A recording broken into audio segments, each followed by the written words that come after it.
Avant que cette vidéo ne commence, je voulais juste te dire que le contenu est assez vulnérable, assez pas écrit en fait. Donc voilà, prends-le toujours avec une petite distance. Je n'ai pas la science infuse, je dis comment je me sens, c'est une life update. Donc voilà, je vais parler de sujets variés. Et je voulais avant le début de cette vidéo te parler d'un projet de ma plus vieille amie, Emma. On se connaît depuis la grande section. C'est une amie qui m'est très chère et qui a la plus belle voix que j'ai jamais entendue de ma vie. Et je n'exagère pas quand je dis ça, c'est une chanteuse, heureusement, qu'elle offre cette voix au monde. Et elle et son groupe lancent un Ulule, une campagne Ulule pour financer leur deuxième EP et leur prochain clip. Voilà, donc ils sont partis sur une grande professionnalisation, ils vont à fond dans leur projet. J'aime beaucoup leur musique, au-delà du fait que la voix d'Emma est sublime. J'aime beaucoup la musique que fait le groupe qui s'appelle Mirage, donc je t'invite vraiment à aller participer à la campagne Ulule, ça vaut le coup. Je te mets en barre d'infos leur campagne Ulule et leur chaîne YouTube pour que tu ailles voir ce qu'ils ont fait déjà. Tu peux écouter leur EP actuel qui est déjà sorti sur Spotify et tout, mais vraiment c'est un projet à soutenir.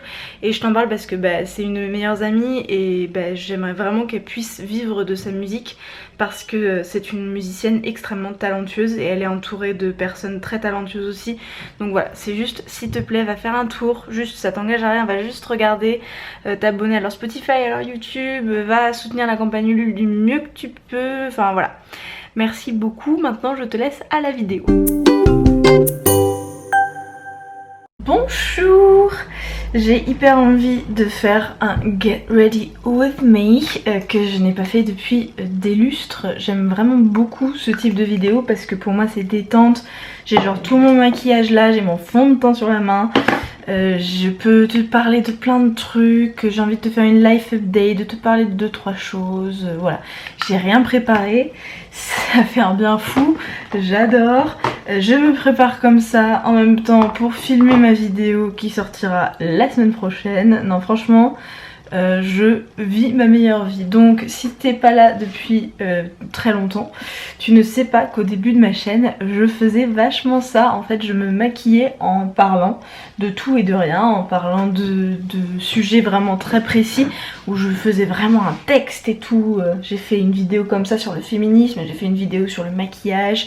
Enfin vraiment j'ai vraiment adoré faire ce type de vidéo là. Et en fait au fur et à mesure le maquillage a pris moins de place dans ma vie. Et j'ai arrêté, enfin j'ai fait beaucoup moins de vidéos où je me maquille en parlant avec toi. Faut qu'on parle de plein de choses différentes. Je pense, honnêtement, je voudrais te faire une life update, parler de moi. Mais étant donné que je filme cette vidéo, là on est le mercredi 3 juin, je suis beaucoup dans le suivi des conséquences de la mort de George Floyd aux États-Unis. Donc un homme noir qui est mort sous le genou d'un policier qui lui a coupé le souffle en lui écrasant son genou sur la gorge. Voilà, si tu n'es pas au courant, mais je pense que tout le monde est à peu près au courant. Ça a fait déferler une vague de révolte aux États-Unis. Et j'ai beaucoup sur mes réseaux sociaux, sur Instagram et tout, j'ai beaucoup parlé du fait que il fallait pas pointer du doigt les États-Unis, qu'il fallait revenir à ce qui se passait en France, qu'il y avait beaucoup de personnes qui étaient mortes de la même façon, de personnes racisées qui étaient mortes de la même façon en France il y a pas si longtemps que ça. En plus de ça, rajoute à ça, donc tu connais peut-être Adama Traoré qui est mort sous les mêmes conséquences que George Floyd en 2016, si mes souvenirs sont bons. En plus de ça, hier, une expertise indépendante est tombée d'un hôpital parisien ou d'une grande université parisienne, je sais plus. Il y a eu la confirmation de l'autopsie disant qu'effectivement il avait bien été tué à cause d'un plaquage ventral et non pas parce que il avait une insuffisance cardiaque de base, genre soi-disant qu'il avait fait une crise cardiaque juste avant son arrestation, bref, voilà. Donc il y a eu hier des sublimes manifestations à Paris. Enfin je dis sublime, c'est jamais cool une manifestation, c'est toujours un moment inquiétant, dangereux, notamment dans le monde dans lequel on vit. J'arrête de me maquiller, c'est fou, je suis un peu trop fou. Notamment dans la situation dans laquelle on est de violences policières incroyables, notamment face aux personnes racisées, aux personnes de banlieue en France. Donc voilà, c'est forcément inquiétant de faire des manifestations dans ce contexte-là. Je suis pas assez éduquée pour en parler publiquement, je préfère laisser la parole aux personnes racisées, donc n'hésite pas à aller voir le compte Instagram, les pages Facebook de Assa Traoré. Tu peux aller voir le compte Instagram et la chaîne YouTube de AIM, donc Annabelle, concernée par le sujet et qui parle énormément d'afroféminisme et de racisme, etc.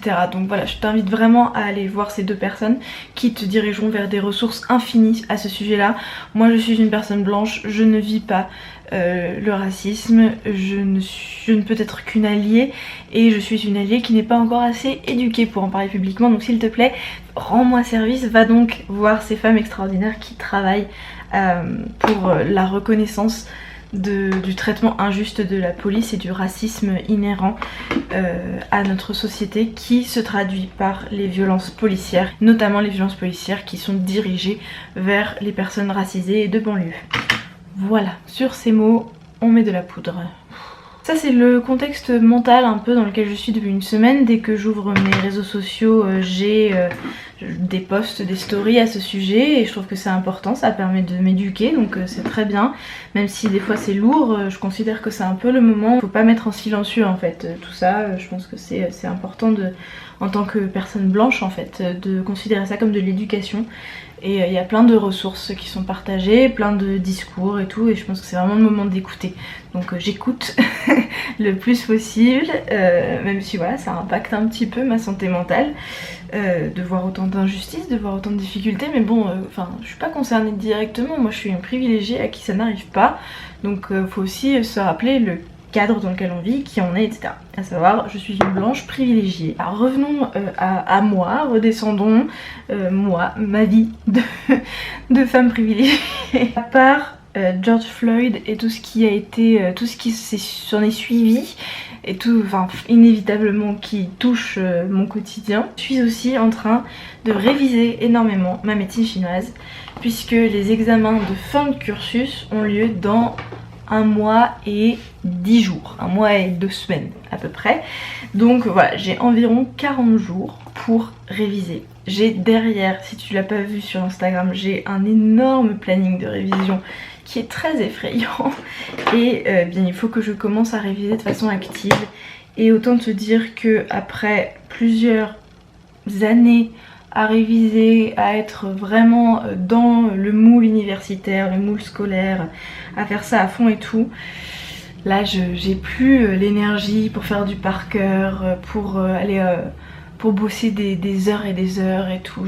J'ai plus cette énergie mentale là, alors que je l'ai eu pendant très longtemps. Donc c'est forcément un effort de faire des révisions aussi importantes que celles que je suis en train de faire. J'ai donc mes examens dans environ 40 jours, ce qui va conclure la fin de mon cursus principal, on va dire, et l'année prochaine je ferai des spécialisations. Je pense que l'année prochaine je n'ouvrirai pas encore mon cabinet, je ne sais pas, je me laisse ça en suspens, mais je pense que je suis pas encore prête pour ouvrir mon cabinet, donc je me concentrerai sur mon année de spécialisation et on verra ensuite le reste. Avec le déconfinement, j'arrive à envisager de partir cet été et ça c'est trop cool. Ah merde, je mets du blush dans mon thé. Regarde la trop belle tasse, elle est à Juju, elle est pas à moi. Est-ce qu'elle est pas trop jolie? Attends, faut que je la pose. J'ai appris hier que fin juin, la France rouvrait ses frontières, l'Europe rouvrait ses frontières, donc je pourrais aller voir mon père à Madrid. Donc je sais pas quand est-ce que je vais le caler. Mais en fait, ça me fait ça depuis des années. À savoir qu'au mois de mai, tout le monde commence à prévoir à peu près ses vacances d'été et tout. Même là, pendant le confinement, enfin voilà, inévitablement tu réfléchis à ce que tu pourrais faire et tout ça. Et moi, au mois de mai, j'ai jamais rien de prévu. Je suis en mode, j'ai mes examens de médecine chinoise au milieu du mois de juillet, mais à part ça, j'ai rien d'autre. Et en fait, début juin, tout arrive. Et bim, mon été est archi rempli. Donc j'en arrive à me dire, quand est-ce que je vais aller voir mon père à Madrid quand même? Alors que j'étais super inquiète de ne pas pouvoir le voir avant le mois de septembre. Et là, je peux y aller et ça m'inquiète parce que je sais pas comment je vais faire. Super lourd, une super fille, franchement. Évidemment, je ne pars pas à l'autre bout du monde. On a fait notre énorme voyage fin 2018 à Hawaï, moi et Léo. Et on avait un peu compris l'un et l'autre que ce serait un peu notre seul énorme voyage de notre vie. Et qu'après, eh bien, il faudrait aller vers plus de sobriété quant à nos voyages, pas pour des raisons financières mais pour des raisons écologiques, environnementales. Ma mère a réservé une maison dans les Cévennes, donc ça c'est cool, on va y aller. On a des amis dans le Lot qu'on va aller voir. La tante de Léo qui est à l'île d'Oléron un moment dans l'été.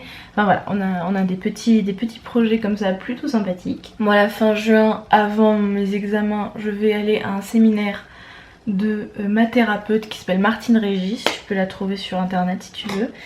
Donc si tu me suis depuis longtemps, tu remarqueras que j'ai énormément simplifié mon maquillage. Honnêtement, je me maquille beaucoup plus sobrement qu'avant. Oui, et puis il y a quand même autre chose qui nous pousse à partir tout l'été, Léo et moi, c'est que il fait une chaleur horrible dans cet appartement. C'est-à-dire que là, pendant les chaleurs du mois de mai, on a atteint les 28 degrés dans l'appartement. Et pendant les canicules de l'été dernier, quand on est venu ici, à certains moments on était ici pendant les canicules, on a atteint les 34 degrés dans l'appartement avec tous les volets fermés, les fenêtres ouvertes la nuit, l'aération, les courants d'air, tout ça. On n'arrivait pas à descendre de 34 degrés. Et même quand ça se refroidissait, la chaleur restait dans les murs pendant genre 2 jours quoi. Donc c'était très compliqué à vivre. Donc on a un peu ce truc là cet été de cet appart est invivable en été, donc il faut qu'on s'en aille, qu'on soit le moins possible ici. C'est un peu notre idée, donc on va fuir. Ma mère habite à Bordeaux, les parents de Léo sont à La Rochelle, voilà. On fera en sorte de fuir au maximum l'étouffement de cet appartement quoi. Et je me dis au pire on ira dormir chez des potes à Poitiers. Parlons plus particulièrement de YouTube. Alors inévitablement avec mes révisions je vais moins pouvoir m'investir dans YouTube comme je me suis investie pendant le confinement. Tu sais j'ai fait un vlog par jour pendant 7 jours, j'ai fait plein de vidéos bonus et tout. Là le rythme va être inévitablement un peu ralenti à une vidéo par semaine. Je vais moins partir à la recherche de partenariats, c'est plutôt eux qui viennent à moi. Mais quand c'est eux qui viennent à moi c'est toujours... c'est différent comme processus quoi. J'ai genre 5 marques à qui j'ai répondu dans les 2 derniers jours. Je sais pas si je vais avoir des nouvelles ou pas. Donc voilà, j'ai des partenariats qui sont lancés dans les airs mais rien de très concret. Là, la semaine prochaine tu verras un partenariat avec Passage du Désir où je te fais un comparatif de différents sextoys. Franchement j'ai trop hâte de filmer cette vidéo, elle va être super cool. Mais voilà, sinon effectivement YouTube devient plus lucratif pour moi, tu peux le voir, il y a plus de partenariats, j'ai plus de trucs qui se passent. Avec le coaching aussi, parce que bon d'ailleurs j'ai encore des places si tu veux hein, pour les prochaines semaines. Je l'ai réalisé en m'entraînant sur le coaching universitaire. Si tu ne sais pas de quoi je parle, va voir ma vidéo ici. J'ai remarqué avec l'expérience, les différentes pour l'instant coachées qui sont passées, j'ai remarqué que j'avais pas besoin de faire plus de 2 séances. Donc en fait le roulement se fait très vite, donc j'ai toujours de la place pour accueillir des nouvelles personnes pour les coacher sur 1 ou 2 séances. Donc ça c'est plutôt cool. Donc j'ai encore de la place si tu veux m'écrire, voilà, envoie-moi un mail, t'as mes infos en barre d'infos, et puis t'as le lien de la vidéo sur mon coaching si ça t'intéresse. Voilà, ça c'était le petit instant publicité, revenons à moi. Donc oui, YouTube devient plus lucratif en ce moment, mais avec mes examens de médecine chinoise je vais pas pouvoir évidemment mettre autant d'efforts. Je pense que je vais pas faire de daily vlog en juillet, je pense que j'attendrai le mois d'août, voire le mois de septembre, on verra. Je suis contente de ralentir le rythme de YouTube, mais c'est embêtant de le faire à un moment où ma chaîne est en expansion, tu vois. On a dépassé largement les 14 000, enfin voilà, donc forcément c'est un peu embêtant de devoir arrêter maintenant, enfin pas arrêter, j'arrête pas, mais de devoir ralentir le rythme maintenant.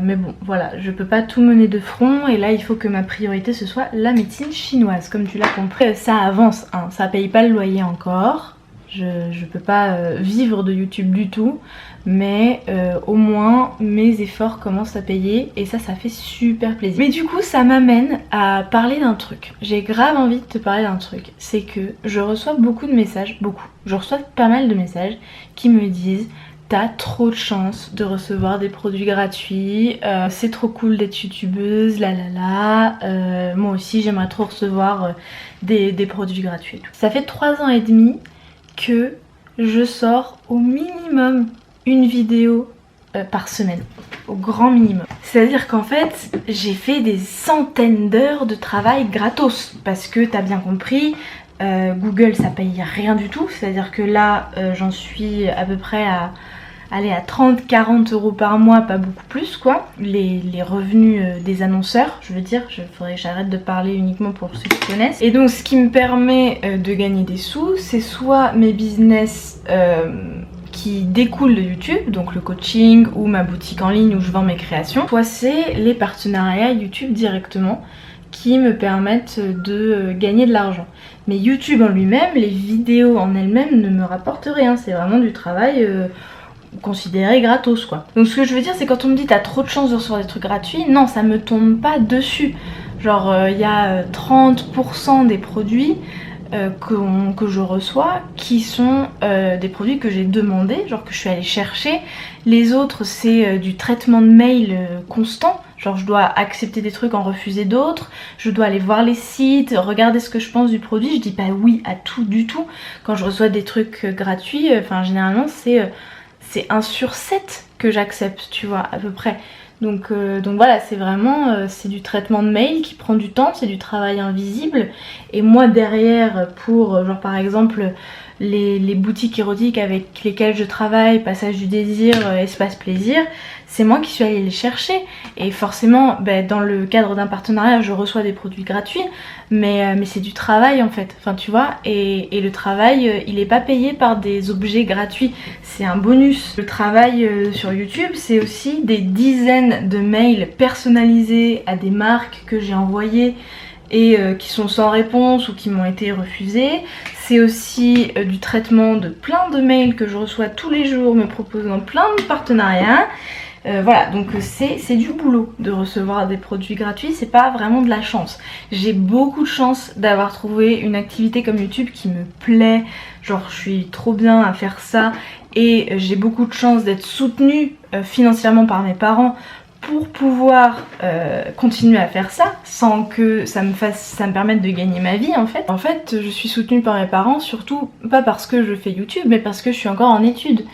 Donc l'année prochaine c'est ma dernière année d'études de médecine chinoise et après il faudra bien que mes parents arrêtent de me soutenir financièrement. Il va bien falloir à un moment donné que je me débrouille toute seule comme une grande fille, n'est-ce pas? C'est beaucoup de chance en soi de faire ce que je fais, d'avoir la liberté financière de pouvoir être sur YouTube parce que voilà, mes parents me donnent 600 € par mois et ça me suffit presque pour vivre. Donc après tout ce que je gagne grâce à YouTube, ça rajoute à mon confort, on va dire. Voilà, ça rajoute, ça me permet, je sais pas, d'acheter plus de trucs à Biocoop, ça me permet de mettre de côté, ça me permet voilà, de faire plein de choses à côté. Et sans les 600 € par mois de mes parents, je devrais trouver un boulot alimentaire. Et YouTube n'est pas un boulot alimentaire parce qu'on peut pas se nourrir de sextoys, n'est-ce pas? Si je pouvais bouffer les sextoys que je reçois, ce serait très bien, mais je ne peux pas. Je reviens après le mascara. Attends. Bon, me revoilà, hyper vénère. Ah, je sais pas si tu me suis sur Instagram, mais j'ai reçu un message par rapport à un des trucs que j'ai partagé sur les violences policières en France et le racisme inhérent à notre société, etc. Et la personne, donc j'ai cité plein de noms, voilà, donc justice pour Adama Traoré, pour Rémi Fraisse, et genre t'as une liste de noms, et une personne m'a envoyé par message privé me demandant si j'avais lu leur casier judiciaire avant de partager leur nom comme ça, genre est-ce que je connaissais leur casier judiciaire et tout. Ah, je me suis tellement énervée. Bon bref, ne recommençons pas ça ici, mais bon, si tu me suis sur Instagram tu l'auras vu. Et Pompon sur la Garonne, bon évidemment pas du tout la même gravité, mais j'ai reçu une réponse d'une des marques. Donc quand je te dis que je traite des mails tous les jours sur des demandes de partenariat et tout, donc moi je réponds hyper sympa, genre ouais je veux bien travailler avec vous, j'aime beaucoup votre concept et tout, voici mon kit média, mes tarifs, parce qu'en message j'ai quand même, on est ouverte à toute proposition de partenariat, là. Et j'ai en réponse, en fait on veut juste faire un échange, genre on t'envoie un produit gratuit et en échange tu nous fais une vidéo. Quand les produits gratuits nourriront et paieront le loyer, là peut-être. Mais tant que les produits gratuits payent pas le loyer, faut pas non plus trop demander. Ah, sinon je suis grave sexy, mes cheveux ils sont trop beaux. Voilà, sinon voilà, il y a des choses positives dans la vie. Hein. Sur ces mots, merci beaucoup d'avoir regardé cette vidéo un peu particulière. Honnêtement, elle est très vulnérable dans un sens où je balance des trucs comme ça sans avoir trop réfléchi, sans avoir rien écrit. Enfin voilà, donc je t'invite à une certaine compréhension peut-être, voilà. N'hésite pas à t'abonner, liker, commenter, tu peux me soutenir sur Tipeee notamment, c'est quand même vachement bien parce que ça me permet d'avoir une rémunération mensuelle, même si c'est rien du tout, c'est une certaine sécurité malgré tout. Donc voilà, je t'invite aussi à aller voir mon Tipeee qui est dans la barre d'infos. Merci beaucoup de m'avoir accompagnée pendant ce petit Get Ready With Me avec beaucoup d'émotion, je pense que je suis en PMS, oui. Un petit peu précoce les PMS, mais on y est bien. Je te fais un énorme bisou et je te dis à mardi prochain.